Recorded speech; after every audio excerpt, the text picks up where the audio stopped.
여러분, 천국의 언어가 세 가지가 있는데요. 이 땅에서뿐만 아니라 천국에서도 여전히 통용되는 말이라고 하는데 한번 따라서 한번 해볼까요? 감사합니다. 아니, 저를 보지 마시고요. 물론 뭐 서로 감사하지만 우리 옆에 좀 보시고, 자, 시작. 감사합니다. 자, 두 번째는 사랑합니다. 자, 하나 더 하죠. 덕분입니다. 덕분입니다. 네.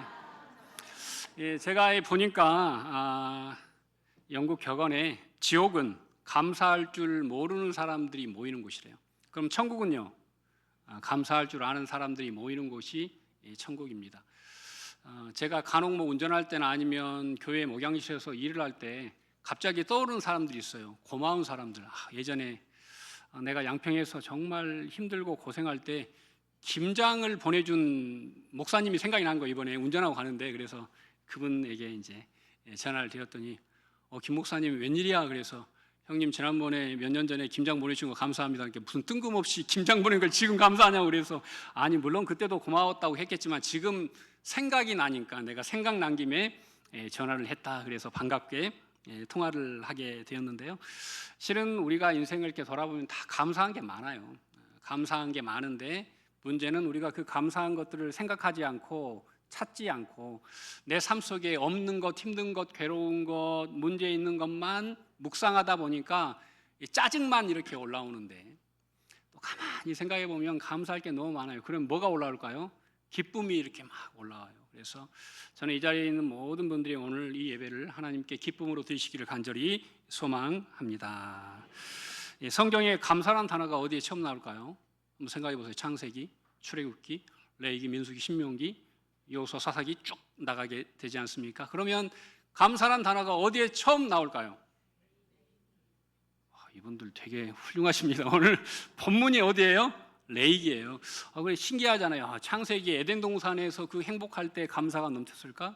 노아의 홍수 후에 하나님의 그 은혜를 생각하고 감사했을까? 그런데 감사가 기록되어 있지 않다가 레위기에서 오늘 본문에 나오는 7장 화목 제사를 설명할 때 드디어 감사라는 단어가 나옵니다. 그래서 오늘 말씀의 제목이 감사의 시작, 감사의 기원입니다. 감사는 첫 번째로 하나님과의 화목이 이루어짐이 가장 큰 감사예요. 그래서 우리에게 있는 감사의 기초석은 뭘까요? 하나님과 내가 화목을 이루었다. 누구 때문에? 예수 그리스도 때문에. 그래서 그 감사, 구원의 감사, 영원한 감사가 우리의 밑바탕에 있는 사람들은 진정한 감사를 할 수 있는 사람이 될 줄로 믿습니다. 자, 화목제를 제가 화면으로 하나 준비했는데요. 자, 보시면 이 화목제는 히브리어로 한번 따라서 해볼까요? 샬람임. 샬람임은 샬롬이라는 단어에서 나왔어요. 그래서 샬롬이 뭐예요? 평화, 화평하다라는 뜻이잖아요. 그래서 우리는 보통 화목제사 하면 하나님과 내가 화평을 이루는 제사인가라고 생각하지만 그게 아니라요. 원래 하나님과 화평을 이루는 것은 번제예요. 번제를 통해서 내 죄를 씻어버리고 그 짐승에게 내 죄를 전가하는 순간 내가 깨끗해지잖아요. 그러면 죄가 없으면 하나님과 화목하게 돼요. 그래서 하나님과 화목하게 하는 제사는 번제예요. 그리고 번제를 드려서 하나님과 화목한 사람들이 하나님께 할 수 있는 예배가 화목 제사인 줄로 믿습니다. 자, 신약 시대에는 이미 우리 예수님께서 화목 제물로 영원한 화목을 하나님과 우리 사이에 이루셨어요. 내가 이룬 게 아니라 누가 이뤘어요? 우리 주님이 이루셨어요.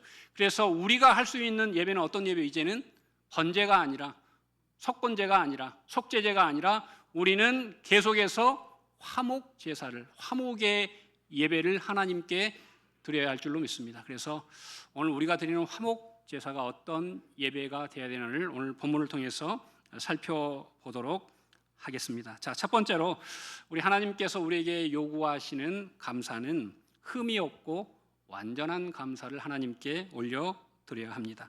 토마스 아켄포스라는 아주 귀한 신학자는 감사하는 사람에게 하나님의 은혜가 따라다닌다라고 말씀하고 있습니다. 제가 어느 책에 보니까 유대인들이 화목제사를 드릴 몇 가지 경우가 있더라고요. 첫 번째로 불치병에서 고침을 받았을 때, 이게 의사도 포기하고 모든 사람이 포기했는데 나았을 때 화목제사를 드렸습니다. 두 번째로 사막을 통과해서 집으로 돌아왔을 때 화목제사를 드렸고요. 험난한 항해를 마치고 집으로 돌아왔을 때 화목제사를 드렸습니다. 이게 뭘 의미할까요? 사막은 거기 중동이 다 사막이니까 국내 여행, 긴 장거리 국내 여행을 마치면 화목제사를 드렸고, 멀리 해외로 나갔다가 안전하게 돌아오면 화목제사를 드렸고요. 마지막에 보니까 자유함을 얻었을 때, 육신의 병이나 아니면 묶임이나 관계의 여러 가지 어려움에서 풀림, 자유함을 얻었을 때 하나님께 화목제사를 드렸음을 잘 알 수 있습니다. 그런데 어떤 제물을 하나님이 받으시냐? 레위기 22장 21절 우리 함께 읽겠습니다. 화목 제물을 여호와께 드리는 자는 기쁘게 받으심이 되도록 아무 흠이 없는 온전한 것으로 할지니라. 아멘. 할지니. 아멘. 자, 하나님이 어떤 걸 받으신다고요? 아무 흠이 없고 온전한 것. 아무 흠이 없고 온전한 것. 제가 어릴 때 이제 추수감사 주일 예배 때 보면 다 성도님들이 집에서 농사 지은 걸 가져오셨어요. 무도 밭에서 뽑아 오시고, 또 마늘도 가져오시고, 또 여기에다가 감, 호박, 별별 게 다 있었던 것 같아요. 아주 특이한 것도 많았어요. 네, 그래서 여기가 가득했죠. 그런데 이제 세월이 좀 흐르고 이제 누가 특별히 농사하는 분들이 우리 교회도 많지 않지 않습니까? 그러다 보니까 이제는 마트나 시장에서 사서 이제 장식용으로 자기의 마음에 감사를 표하기 시작했는데요. 자, 여러분, 우리가 이 화목 예배이기 때문에 이런 모든 추수감사가 끝난 후에 그걸 어떻게 했죠? 그걸 나눴습니다. 이웃과 나누고 교회 어려움들과 나누는데, 나누다 보니까 채소가 너무 시들시들해져 있고, 또 감이나 사과도 깨져 있고 상처나 있고 벌레 먹어 있고, 이런 것들을 그냥 나누다 보니까 받는 사람들이 기뻐하지 않아요. 아, 이런 걸 나에게 주냐고 더 속상하다는 거죠. 그래서 어떻게 할까 작년부터 고민하다가 작년에 뭘로 했죠? 우리가 쌀로 했습니다. 그래서 쌀을 나눠드리니까 너무 다 좋아해. 받는 사람도 좋아하고 주는 사람도 기쁘고 또 보관도 용이하고, 그래서 올해도 쌀로 우리가 하도록 할 테니까 여러분 정말 정성스럽게 준비해서 내주시면 저희가 이름 네임택을 붙여가지고 전달하도록 하겠습니다. 성경적으로 흠이 없고 온전한 예물은 겉으로 볼 때도 마찬가지고 속도 깨끗한 게 흠이 없습니다. 예를 들어서 소를 바치는데 소가 발에 상처가 있어요. 그러면 그건 부정한 예물이에요. 그걸 하나님께 드리면 안 됩니다. 자, 소가 다리가 다치면 소가 쌀까요? 비쌀까요? 싸죠. 제값을 못 받습니다. 이게 부정한 거죠. 근데 겉으로 볼 때 그렇게 드러나면은 저건 안 돼. 그런데 속에 문제가 있으면 어떻게 될까요? 그걸 우리는 판단할 수 없고 그건 양심에 맡겨야 하는 건데요.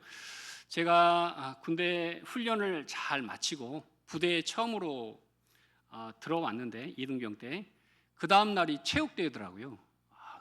여러분, 군대에서 체육대회는 잔치의 축제예요. 그러니까 모든 부대원들이 다 들떠 있어요.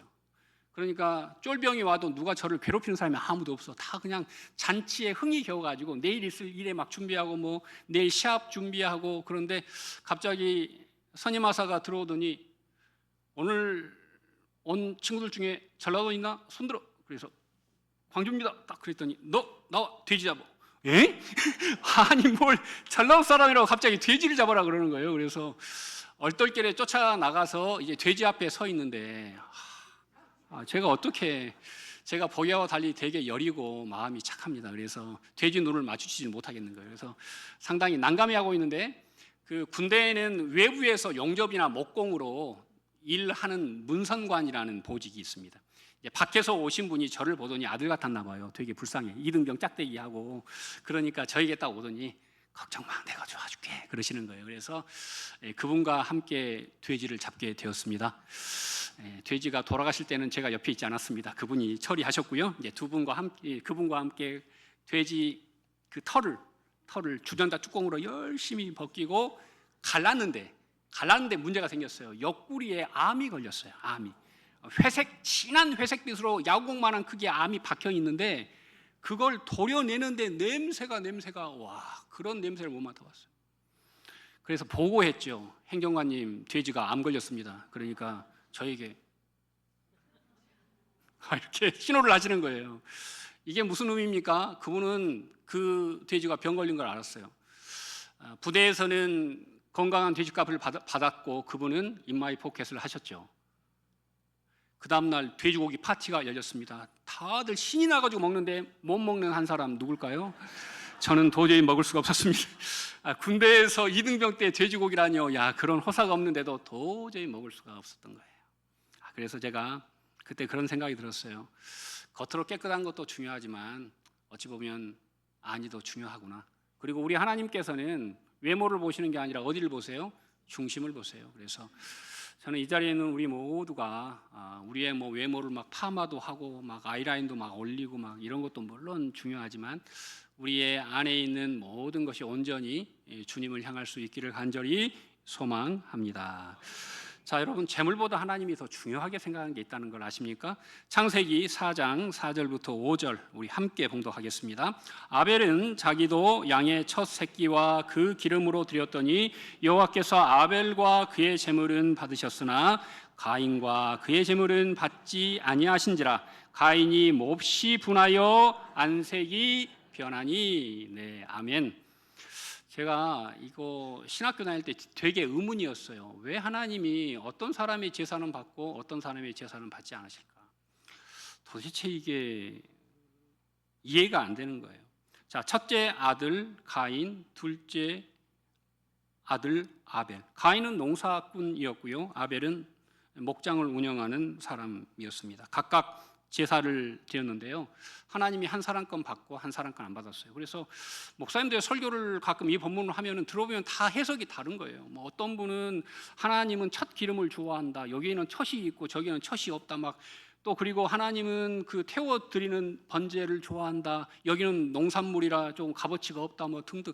도대체 제 마음에 이게 감동이 없는 거예요. 그래서 제가 오늘 설교를 준비하면서 본문을 보면서 두 가지를 깊게 깨닫게 되었는데요. 자, 첫 번째로 아벨과 그의 제물, 가인과 그의 제물. 이 제물이란 두 단어가 똑같은 단어를 썼다는 거예요. 민하라는 히브리어를 썼는데 이 민하가 우리말로 바꾸면 선물 같은 거예요. 선물. 우리가 사람들 축하할 때 선물을 건네주잖아요. 그 선물을 가리키는 거예요. 실은 하나님이 우리에게 주신 모든 게 뭐예요? 선물인데 그 중에 하나님의 몫을 구별해서 다시 하나님께 선물로 드리는 걸 민하라고 이렇게 그의 제물이라고 표현을 해 놓았습니다. 자, 제가 창세기 4장 4절 5절에서 중요한 부분을 직역으로 히브리어를 풀이해서 여러분이 읽어드리겠습니다. 아벨과 그의 제물은 반기셨으나 가인과 그의 제물은 반기지 않으셨다. 저희 어머님이 코스모스 꽃을 좋아하셨거든요. 네, 그래서 예전에는 시골 들판에 코스모스가 좀 있었잖아요. 그래서 가끔 들판에서 코스모스가 많이 나 있으면 이렇게 꺾어다가 어머니에게 갖다 드리면 그 무엇보다 너무 좋아하셨어요. 자, 그러면 어머니가 아들이 코스모스를 꺾어서 어머니에 가면 어머니가 누구를 반겨요? 아들을 반겨요? 코스모스를 반겨요?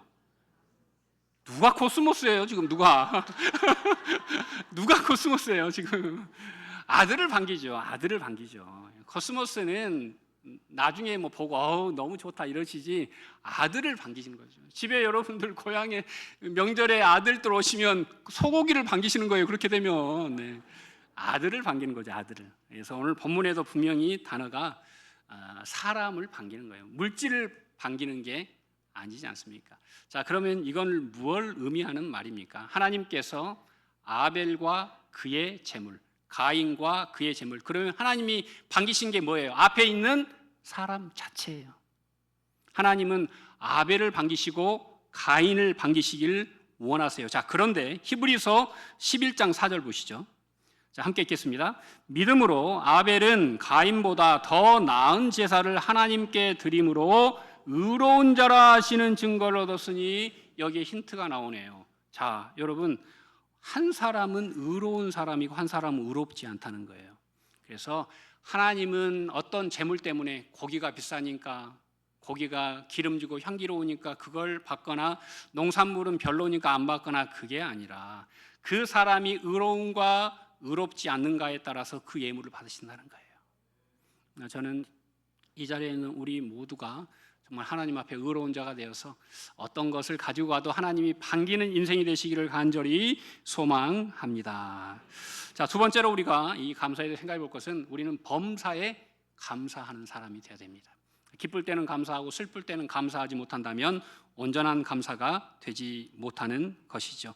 그래서 이 화목제를 보면 하나님과의 이루어진 감사가 폭발하면서 그 감사가 어떻게 이웃으로 흘러가는 감사가 바로 화목제사, 우리가 지금 드리는 주일 예배입니다.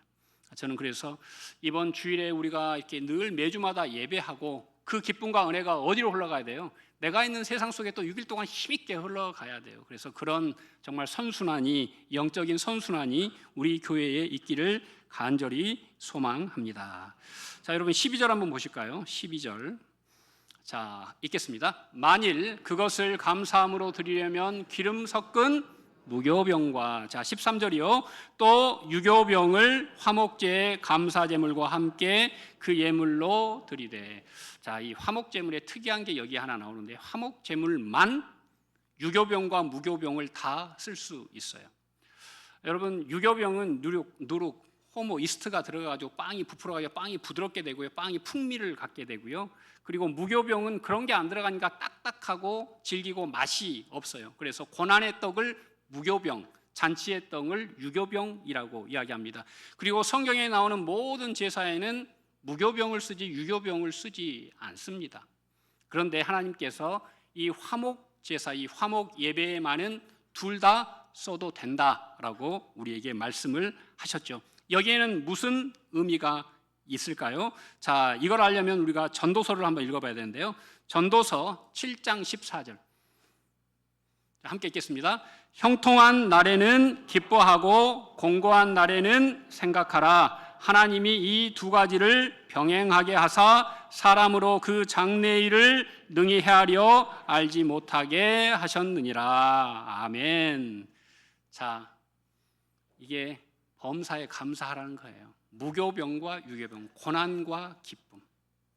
그 예배에 많은 고난과 기쁨이 함께 올려질 수 있어요. 공고한 날, 기쁜 날, 이걸 누가 다 주셨다고요? 하나님이 주셨다고요. 저도 이렇게 인생을 돌아보니까 실은 제가 좀 더 깊어지고 좀 더 성숙하고 좀 더 하나님의 뜻에 합당한 사람으로 변한 것은 축복의 시간 때 그런 게 아니에요. 잘 나갈 때 그런 게 아니에요. 공고한 때 제가 연단된 거예요. 공고한 때 더 말씀의 뿌리가 깊게 내려간 때예요. 공고한 때 더 하나님을 찾은 결과예요. 그래서 하나님은 우리를 정말 사랑하셔서 고난과 기쁨을 어떻게 병행하신다, 왔다 갔다 하게 하신다라는 뜻이에요. 그래서 지금 너무 기쁜 사람들은 어떠해요? 앞으로 뭐가 올 것 같아요? 고난이 올 수 있다. 그래서 겸손해야 돼요. 반대로 지금 고난 중에 있는 사람은 앞에 뭐가 기다리고 있어요? 기쁨과 축제가 기다리고 있으니까 또 그걸 소망 중에 견뎌야 되는 거예요. 그래서 우리 하나님은 어떤 하나님이시냐? 우리 하나님은 우리가 전인적으로 정말 건강하고 행복한 사람이 되길 원하세요. 어떤 어머니가 아들이 베스킨라빈스 31 아이스크림을 좋아한다고 계속해서 31일 동안 31을 가지각색으로 줄 것입니까? 아니죠. 현미가 좋다, 통곡물이 좋아, 야 이거 미역국도 먹어야 돼. 이게 정말 부모 아니겠습니까? 그래서 우리 하나님이 어떤 분이신지를 안다면, 그걸 믿는다면 우리의 삶에 어떤 경우가 와도 온전히 하나님을 신뢰하고 감사할 줄로 믿습니다. 그래서 저는 정말 좋은 그리스도인 누구냐? 그 사람은 어떤 상황 속에서도 감사의 거리를 찾아내는 사람입니다. 사진을 한 장 보도록 하겠습니다. 아프리카 잠비아 북부 고산지대에 사는 바벤바 부족이라는 분들인데요. 이분들은 문제가 있는 사람들, 죄를 지은 사람들이 발생하면 온 부족민들이 모여서 원을 만들고 그 사람을 중앙에 놓고 재판을 시작하는데요. 그 재판이 특별합니다. 다 한마디씩 해야 되는데요. 미담, 축복만 해야 됩니다. 그래서 추장이 먼저 일어나서 야, 너 지난번에 사장 갔다가 좋은 고기 나에게 먼저 줘서 너무 고맙다 하고 추장이 앉아요. 그럼 옆에 있는 사람들이 옆에서 다 하나하나 결혼할 때 당신이 나를 축하해줘서 감사합니다. 당신이 우리 부족이어서 감사합니다. 지난번에 저를 보고 웃어주셔서 감사합니다. 우리 집 지을 때 도와주셔서 감사합니다. 우리 친구와 같이 놀아줘서 감사합니다 등등 각자가 가진 감사의 제목들을 다 한 사람씩 이야기하고 앉아요. 그러면 이 사람이 중간에서 울어요. 그리고 모든 사람이 얼싸안고 재판이 끝나요. 그게 바벤바 부족의 재판이랍니다. 실은 교회가 이래야 되지 않을까요? 지금 한국 교회의 대부분의 어려운 교회들은 다 한 사람을 중간에 세워놓고 다 비판해요. 이게 잘못됐고 저게 잘못됐고 이렇게 했으면 좋았을 건데 저렇게 했으면 좋겠는데 이 예산은 왜 저렇게 쓰고 이 예산은 또 저렇게 쓰고 왜 저 사람이 앞에 있고, 주여, 정말 이런 교회들이 너무너무 많아요. 그래서 우리나라에는 응급처치가 너무 많아요. 여러분, 저는 당부합니다. 우리 교회에는 정말 감사와 축복의 말만 오갈 수 있기를 간절히 소망합니다. 그 사람 면전에 대고 할 수 없는 말을 뒤에서 하는 사람이 제일 아쉬운 인생입니다. 아쉬운 인생이에요. 혹시 여러분 누가 다른 사람의 비판을 하면 뭐라고 이야기한 줄 아세요? 한번 따라서 해볼까요? 내 귀를 더럽히지 마. 네, 이렇게 말하면 절대 앞으로 여러분에게 그런 말을 옮기지 않을 거예요. 그 말을 듣는 순간 내 귀를 더럽히지 마, 이렇게 말씀하셔야 돼요. 교회에서는 특히 마찬가지입니다. 어떤 일이 되어짐에 있어서 모든 일에는 하나님을 향한 것이고 헌신과 땀과 수고가 있거든요. 근데 그걸 자기의 잣대로 평가해서 맞다 틀리다 하는 것은 옳지 않습니다. 목사인 저도 판단하지 않습니다. 왜냐하면 그건 그분이 드리는 하나님께 대한 헌신인데 제가 목사의 입장에서 맞다 틀리다 잘했다 못했다를 할 수 없기 때문이에요. 그렇다면 우리 모두도 마찬가지입니다. 어떻게 하면 수고했습니다. 내가 시간을 냈어야 되는데 당신이 하셨군요. 감사합니다. 내가 도울 일은 없습니까? 혹시 미진함이 보인다면 그걸 그분이 하시면 돼요. 할렐루야. 네, 꼭 그렇게 부탁드리도록 하겠습니다. 저는 그런 분들과 타협하지 않습니다. 할렐루야.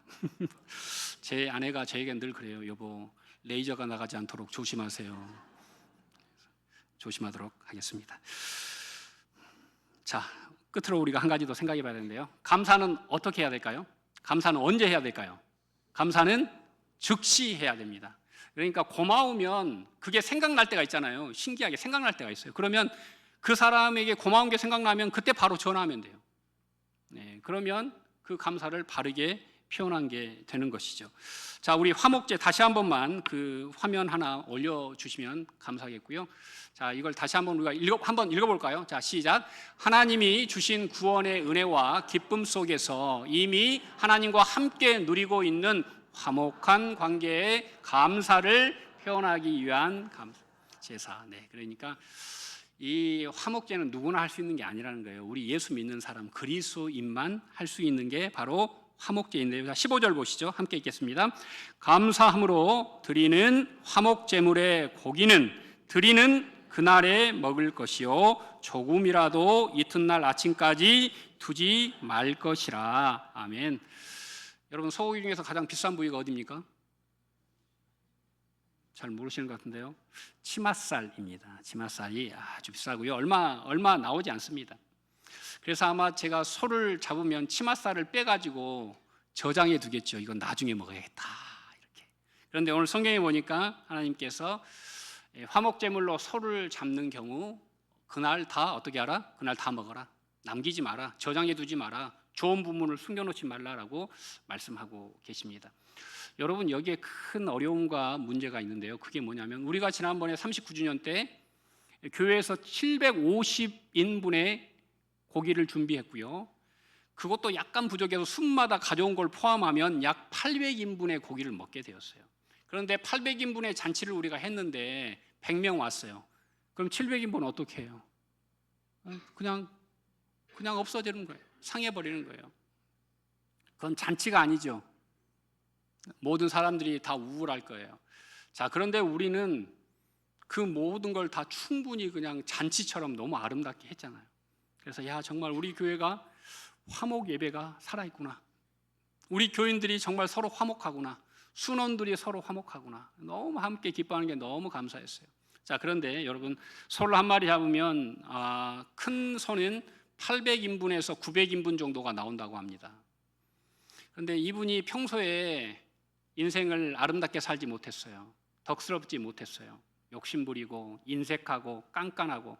그런데 이분이 갑자기 은혜 받고 돌변해가지고 소를 한 마리 잡고 오늘 화목 예배인데 오셔서 식사하세요 하면 동네 사람들이 올까요?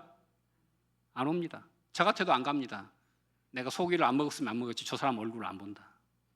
그러지 않겠습니까? 그래서 실은 우리가 화목 예배의 진짜 성공은 내가 얼마나 큰 소를 잡느냐, 얼마나 많은 소를 잡느냐 이 문제가 아니라 내가 평소에 화목을 이루고 살았는가가 더 중요한 관건이 되는 것입니다.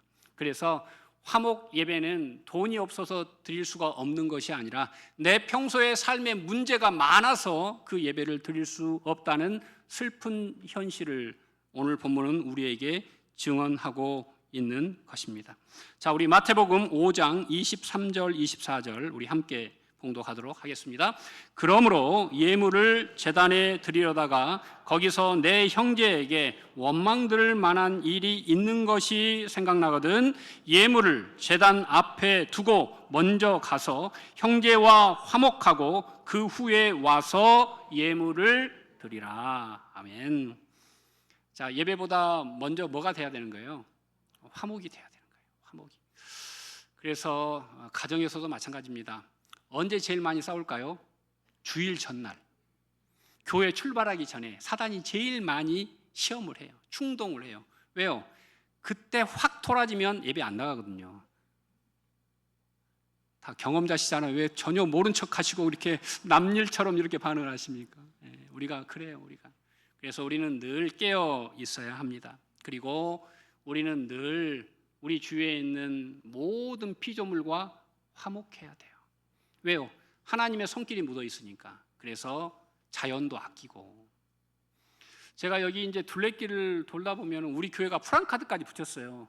제발 개 변을 집으로 가져가세요. 제발 가져가세요. 어떤 분은 정말 웃긴 분이 있어요. 이건 정말 웃기는 것 같아요. 개 변을 그 비닐봉지에 담았어. 근데 그 비닐봉지를 그대로 거기에 두고 가. 그래서 난 이건 무슨 경우인가? 이건 이 사람들이 나에게 치우라는 건가? 제가 늘 그 길을 걸으니까 제가 치우기도 합니다. 하지만 여러분 실은 화목한다는 개념은 이 성경적인 개념은 되게 넓어요. 그래서 꼭 사람과 하나님과의 문제가 아니라 온 피조물과 화목하는 거예요. 자연을 아끼고 에코적인 생각을 하고 또 자원을 전략하고 또 동식물들을 보존하고 이런 모든 것들이 하나님과 화목하는 일인 줄 믿습니다. 그래서 우리의 화목의 지경이 넓어지는 우리 교회가 되시기를 간절히 소망합니다. 자, 끝으로 우리 고린도후서 5장 18절 읽고 말씀을 맺겠습니다. 자, 시작. 모든 것이 하나님께로부터 났으며 그가 그리스도로 말미암아 우리를 자기와 화목하게 하시고 또 우리에게 화목하게 하는 직분 주셨으니. 아멘. 자, 여러분 우리에게 하나님이 직분을 주셨네요. 모든 사람에게 직분을 주셨는데 뭐 집사, 장로, 권사, 목사가 아니라 자, 어떤 직분입니까? 화목하게 하는 직분. 그러니까 우리의 직분 앞에는 화목하게 하는 화목장로 누구, 화목 목사 누구, 화목 집사 누구. 원래 하나님이 우리에게 주신 직분명이에요. 앞에 뭐가 있어요? 화목이 있어요. 아무리 장로의 경영을 잘해도 화목하지 못하는 장로는 장로가 아니라는 말이에요. 아무리 목사가 다른 행정을 잘해도 앞에 화목을 이루지 못하는 목사는 진짜 하나님이 기뻐하는 목사가 아니라는 뜻이에요. 우리는 성도입니다. 그래서 우리 앞에는 뭐가 있어요? 화목이에요. 그래서 우리 성도님들이 계시는 모든 곳에 좀 화목이 있으면 좋겠어요. 학교에도 화목이 있고 일터에도 화목이 있고 포스코에도 화목이 있고 여러분의 자영업장에도 화목이 넘쳐서 거기를 가는 곳마다 웃음꽃이 피어나고 아이고 나는 여기만 오면 너무 마음이 기뻐. 아이고 내가 집사님만 만나면 내 마음이 너무 좋아. 장로님 만나면 제가 위로가 되고 격려가 됩니다. 이러한 정말 말들이 많아지는 교회가 되시기를 간절히 소망합니다. 자, 한번 따라해볼까? 나는 화목의 대사입니다. 화목의 앰버서더입니다.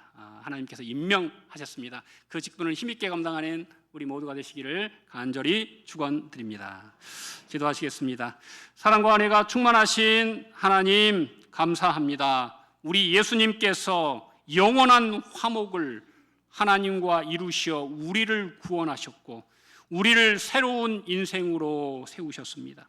그렇게 새로운 피조물이 된 우리가 여전히 구습에 빠져서 죄악에 물들어서 과거를 답습하고 있다면 하나님께서 우리의 중심을 보시고 얼마나 눈물을 흘리실까요? 하나님 간구합니다. 우리의 밖과 안이 하나님 보시기에 흠잡을 데 없이 온전함이 될 수 있도록 은혜와 회복을 허락하여 주시옵시고 우리 가운데 감사와 기쁨이 막히지 않고 흘러가서 이 하나님의 화목이 복음의 아버지 씨앗이 되어서 온 사람들의 삶을 바꾸어 놓을 수 있도록 역사하여 주시옵소서.